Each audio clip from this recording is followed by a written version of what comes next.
Hello everybody, it's Avery from the Psyched Out Podcast, and today I will be reading you some scary stories. Here are 12 creepy encounters by the crackling fire, Vol.1. Enjoy.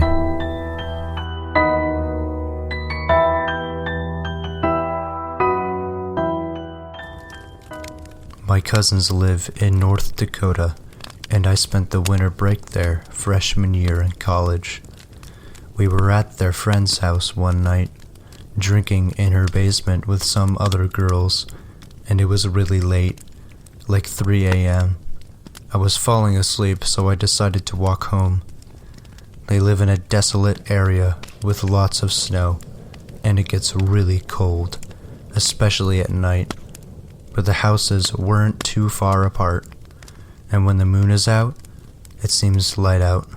The path we always take is straight behind the house through some wooded areas, then more open land. And as I was shuffling home through the snow with my head down, I looked up, and to my left, 10 o'clock, and probably like 75 yards away, is another figure walking in the opposite direction. I saw him a split second before he saw me, and when he did, he kind of jerked his arms and shoulders up a little, obviously startled from the sight of me as I was with him. I laughed out loud for some reason, just from the shock or something, and I gave him a little wave like, "Oh, you startled me, haha, sorry," kind of a thing. He just stood there and stared at me. I thought he was going to say something for a second, and so I stopped too, just looking at him. He had a full-face ski mask on, and I could tell it was a dude because he was really tall, but he didn't say anything. So for what felt like forever, it's just me and some stranger in a ski mask, looking at each other in the desolate woods, in the middle of the winter, at 3 a.m. A huge chill went up my spine, and a voice said, "You need to get the fuck out of here, right now." And I turned and started walking as fast as I could home. I have never been that scared in my life. I was a little drunk, stoned, and very paranoid. I imagined me walking home from the opposite perspective, and the man is running up from behind me with an axe, so I literally just screamed and started sprinting as fast as I could all the way home, thinking that this guy could easily follow my tracks in the snow, and I'm gonna get murdered. Luckily, I didn't, but I don't think I'll be visiting them again any time soon.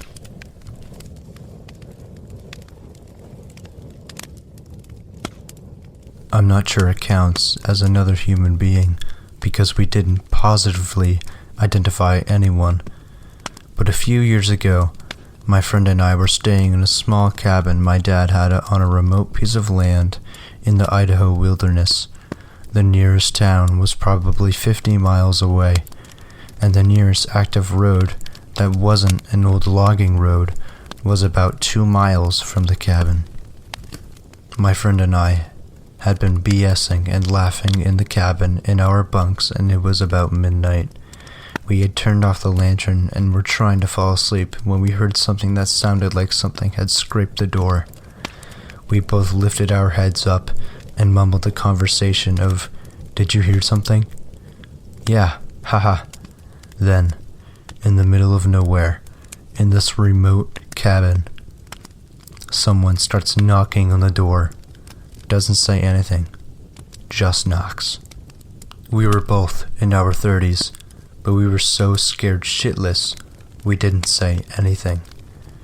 Just lay there with our heads up, staring at the door. We didn't go out until it was light out again, and there was nothing near the door that would have tapped against it, and no animal tracks. It freaks me out even thinking about it.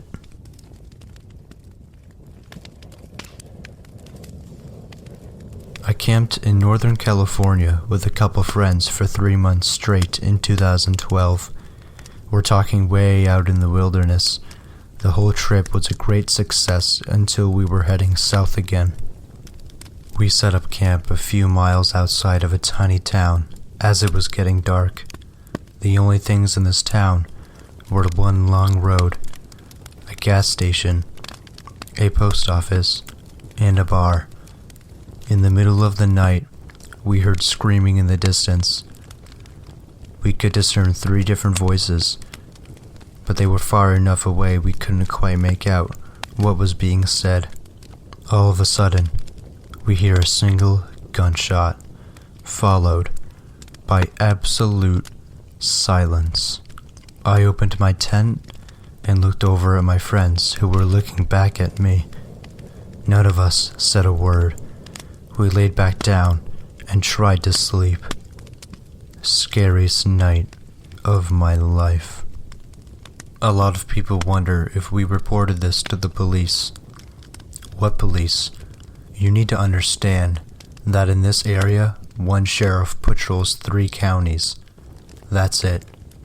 This area of Cali is what Sons of Anarchy was based on. I know that was TV and was dramatized, but there is some truth to what goes on in these areas.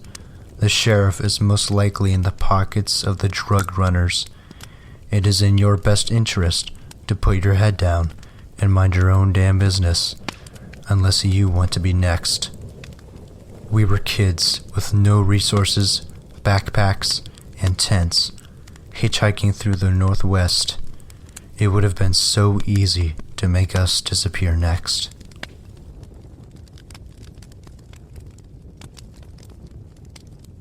I work on the beach at night looking for turtles. Most nights you'll see 1 or 2 people with a flashlight, or a couple towards the dune trying not to be seen. And most times the moon or the sky glow is bright enough that you can see at least 20 meters in front of you. But one night it had just rained, so no one was out, and the moon was covered, and even with pretty good eyes, I couldn't see shit. I was waiting for a turtle to come up out of the water and kept hearing grunting and rustling in the dune. Initially, I thought it was a fox, or at worst, a coyote, so I figured it would go on its merry way.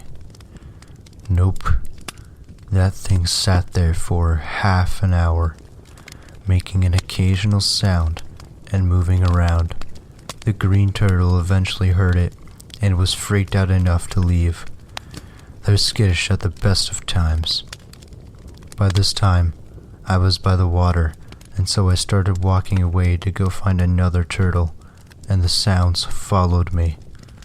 Only this time, it started saying things and shouting at me. Oh hell no. I booked it. Unfortunately, my vehicle was back the way I had come, so I waited on the other end of the beach for 2 hours, and then decided it would probably be okay to walk back. When I get back to that spot, a drunk guy is passed out, and there's a path of cans leading back into the dune. Damn it.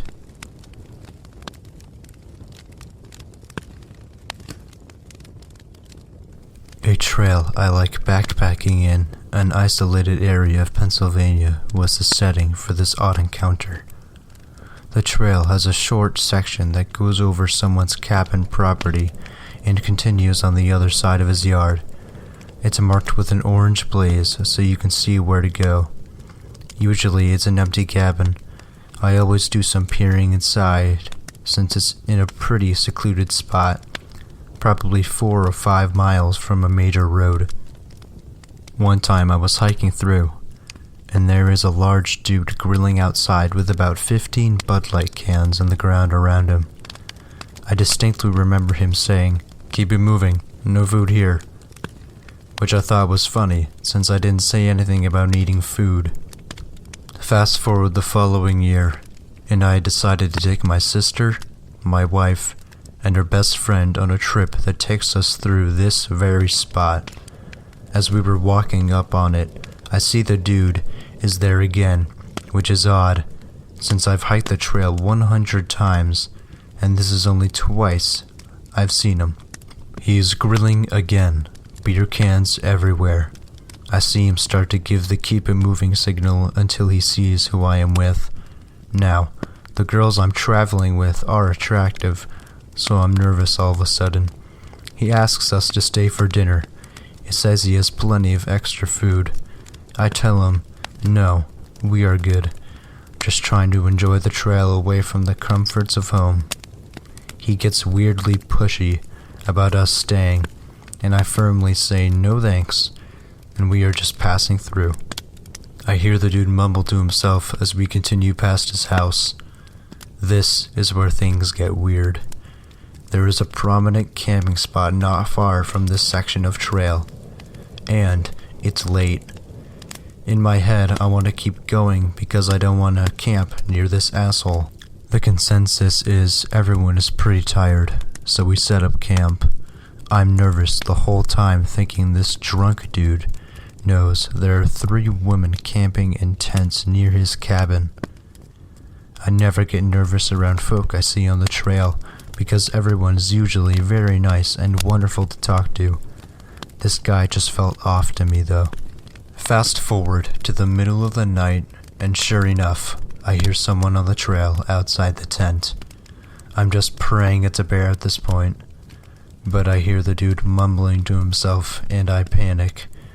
I hear him now in the camp. He's going through our shit and is piss drunk. Fuck.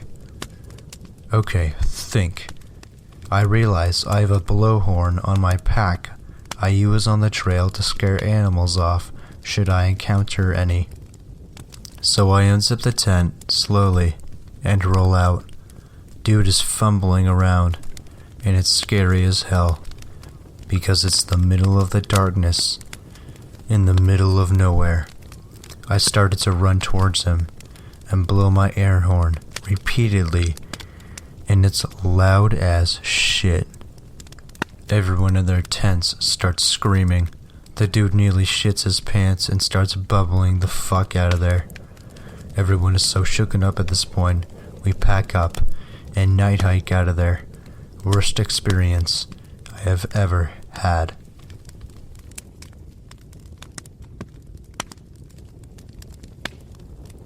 My buddies and I would hit up the desert at night and go four-wheeling on the trails.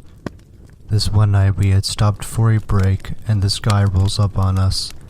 He asks us if he can join us and we say sure. We continue riding and I was second to last, with him being the last one. We were pretty familiar with the trails, so I kept looking back, checking on him, not knowing how familiar he was or experienced rider he was. As we were approaching the hill that overlooks most of the area, I look back and he's gone. I flag my buddies down and we go back to look for him. Nothing. We go up the hill, kill our engines, and listen for his bike, or look for his lights. It was pitch black, and not a sound. From the hill, I'm sure you could see for a few miles, but there was no trace of him. We looked for him, or his bike, till about 3 a.m., and were unsuccessful. It kinda bugs me that this guy just vanished like that. I hope nothing happened to the dude. This was maybe 12-ish years back in El Paso, Texas. A lot of the riding desert areas have become heavily populated now.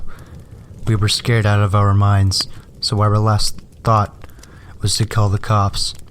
None of us had actually talked to the guy. He just rolled up on us.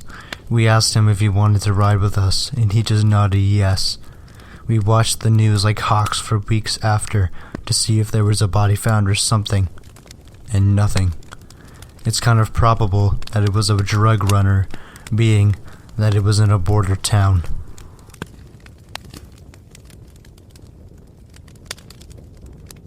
I was on my wife's family ranch, which is about 1,000 acres. I was scouting deer as it was deer season.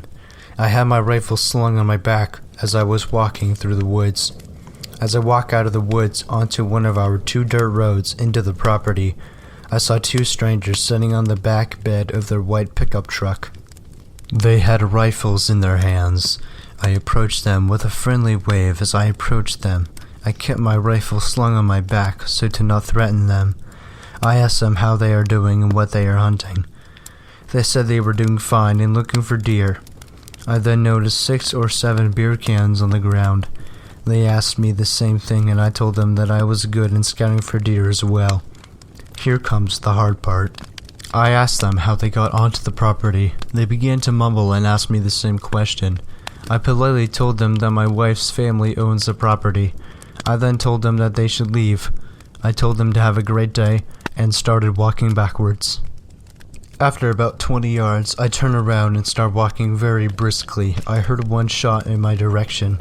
I hit the ground behind a bush, and another shot rings out. I hear that whiz, and I immediately position myself to fire on them. I see one guy packing up his gun into the back bed of the truck. I aim at his right leg and fire. I get up and start running into the woods. I hear screaming.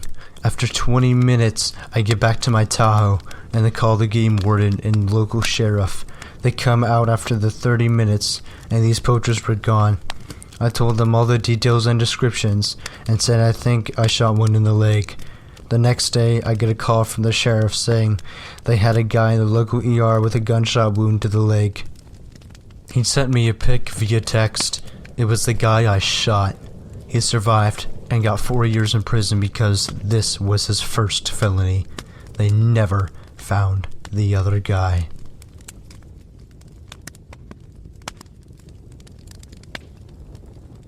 I used to often spend my summers bouldering with my friends by a relatively large forest that was about an hour and a half away from where I used to live. We used to spend some of the nights camping out there, just to save some travel costs and time. Anyway, I think this was roughly like the 3rd or 4th time we were out there camping. My friend had left all her climbing gear and her rucksack just outside her tent, or we definitely think she did anyway. The next morning, we found her boots, a few clothes, and all her chalk powder had disappeared. We figured that it could have been completely feasible that she misplaced it, although we were quite sure that they were next to her tent. We didn't really want to believe that they were stolen. Anyway, we didn't read too much into this and just stupidly said to ourselves that perhaps she had left it by the boulders and some animal took an interest to it. I know it sounds stupid, but it was very reasonable to us at the time. Anyway, fast forward a year, we're at the same spot as usual, sitting by the tents and chilling after having some food. Mind you, it's pitch black out, and the only camp area is lit by the fire. I go somewhere, a bit out of sight, for a slash, and what do I see? A dude in a full-on ghillie suit lying on his stomach, looking right towards our campsite. I kinda stood there frozen, as this dude clocks that I've seen him, and he just bolted out of there. I don't know whether the event to the year prior was related to the ghillie guy, but this definitely has stuck to all of us. We haven't been back there since, which is a damn shame.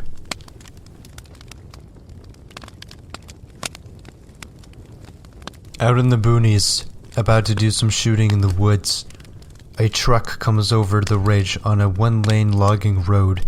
Seeing the oncoming vehicle, we pull over as fast as possible to allow them to pass. They do not pass. They pull up as close to my vehicle as possible. I mean inches, if that. Kept our rigs from touching. 2 country-ass dudes in ragged clothes drinking beer with rifles across their laps. The back of the truck is full of lumber. This was a logging area.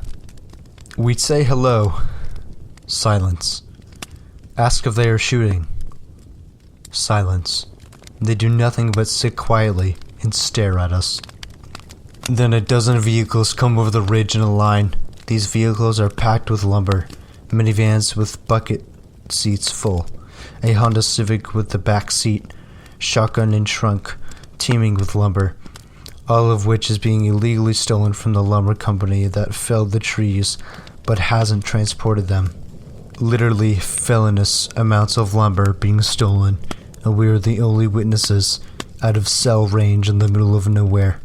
My buddy has his handgun drawn and low. Mine is pressed to my car door, pointed right at these guys. We sit in complete silence till the final car passes. They drive off without a word. I got a membership to the range the next week. Fuck country-ass places. Me and my girlfriend did this off-trail hike that had extremely long and steep climb to reach a small rock overhang that looked over cliffs and the ocean.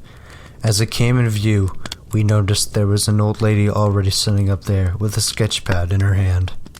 So we started making jokes, saying that maybe it is not a woman and it's actually Norman Bates waiting to throw us off the cliff. So for 20 minutes we are kidding around along these lines. For the final approach, you could not see the top because it was so steep.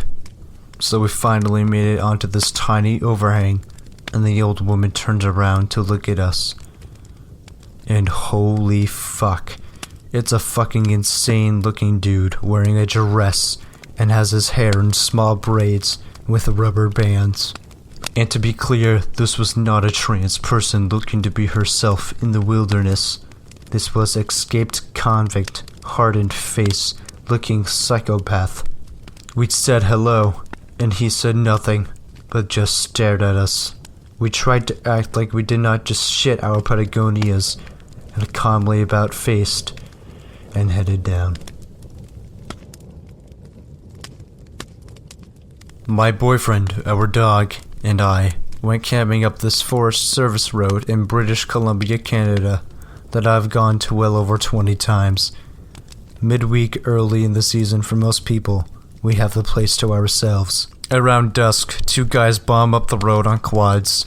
Had to go past my car to get to the river. We don't think anything of it. About an hour later, one guy left. The other guy is still at the river. So after a bit, I go ask if everything is all good with his quad, thinking maybe he ran out of gas and his buddy went to get more. Jude was very surprised by the fact that there were other people there. He had no idea that they went right past my car and our campsite.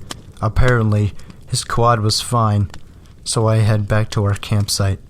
We're peacefully making dinner and hear yelling over the sounds of the river. Both of us thought it was odd, but hey, people are weird. He's yelling things like, "Fuck you, you ruined my life," and unintelligible angriness. About an hour of this, and we're wondering what the deal is. It's full dark, we've got the campfire going strong, and Buddy fires up his quad. We're a little bit higher up than the road, maybe 5 feet, and he stops at the entrance to our site. My boyfriend walks over, and Buddy is all, "Oh, there's people here?" and starts asking questions about how many people and how long we've been there for.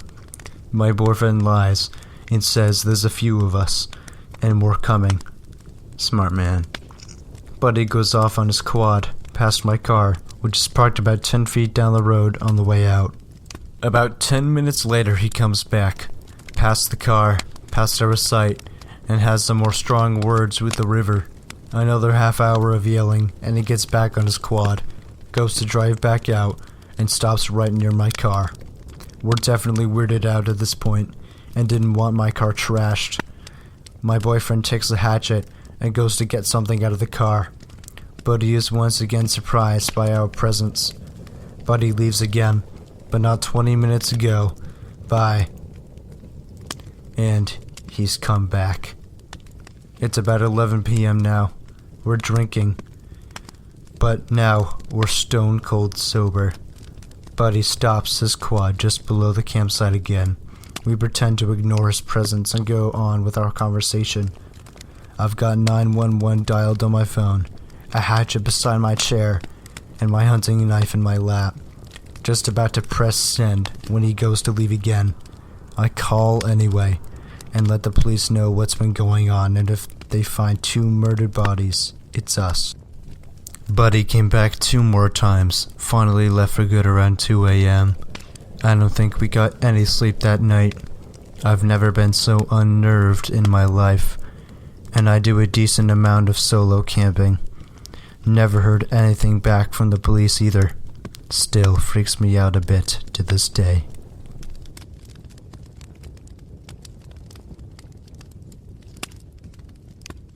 My girlfriend and I lived in an apartment complex near some woods and a lake. I would occasionally take my banjo, Illy, out to this boards on wires with a tarp hut I found in the woods. Mostly kids used it to smoke pot, but it was also great to get some real down south picking going on. Anyway, I'm out there one night. I'm a fucking idiot. Practicing chords or whatever. I still suck at it. Cue sticks breaking, people shouting, and distant slivers of light shining through the hut's boards.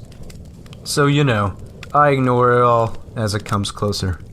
A few moments later, one of them comes in. He seems a little hazy. Are you the architect? No, I'm not. His friend waltzes in, machete in hand, telling me he is on LSD.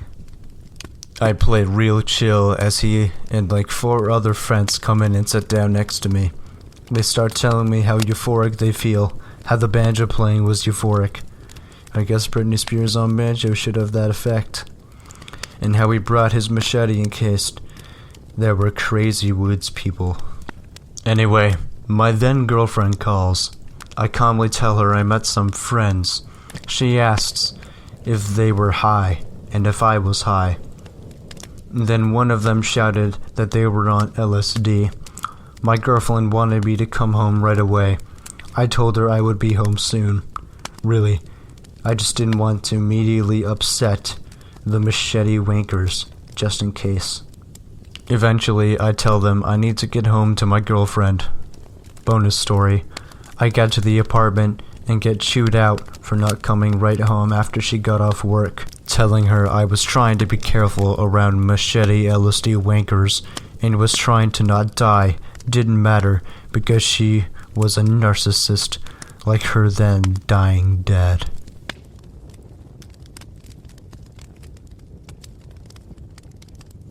Hello guys, thank you all so much for listening. It really means a lot to us here on the Psyched Out Podcast. If you have any stories you want us to share, email me with the link in the description. Don't forget to like, and more importantly subscribe, and turn on that bell to know when a new video is released. Thank you for watching, and don't forget, drunk people are really scary souls.